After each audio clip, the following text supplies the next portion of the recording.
Les bâtiments de plus d'un siècle réservent toujours des surprises. Celui des Galeries Lafayette à Pau n'a pas dérogé à la règle.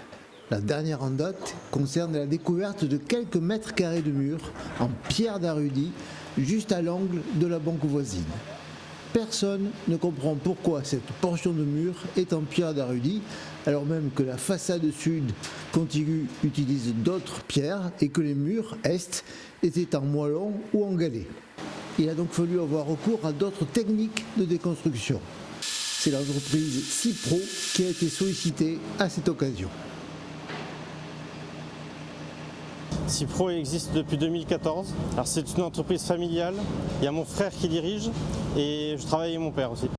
La société Cipro, elle fait du carottage, du découpage de béton, tout ce qui est sillage, mur, escalier, dallage, tout ce qui se découpe.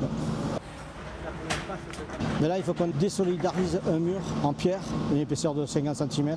C'est la pierre d'Arudie, elle est très très dure. On peut la découper qu'une scie murale ou une scie à béton.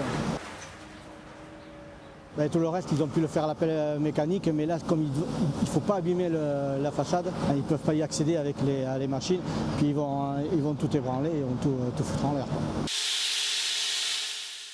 Là, on va le découper avec une scie murale, c'est une scie à béton, quoi, mais qui est commandée, et avec des lames de 1 mètre, 1 mètre 20 pour pouvoir découper la pierre entièrement. La machine elle est fixée sur un rail au mur et elle suit son guide jusqu'au bout, quoi. On va faire 4 passages de scie, 2 avec une petite lame et 2 avec les grandes lames. C'est un métier très physique et il y a beaucoup de manutention.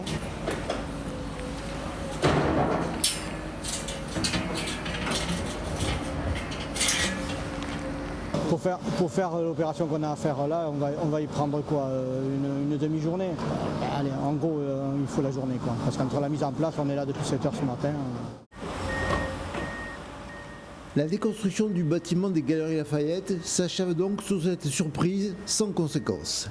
Désormais, dans les semaines qui suivent, place aux derniers travaux de déblaiement et d'évacuation des gravats ou de la terre.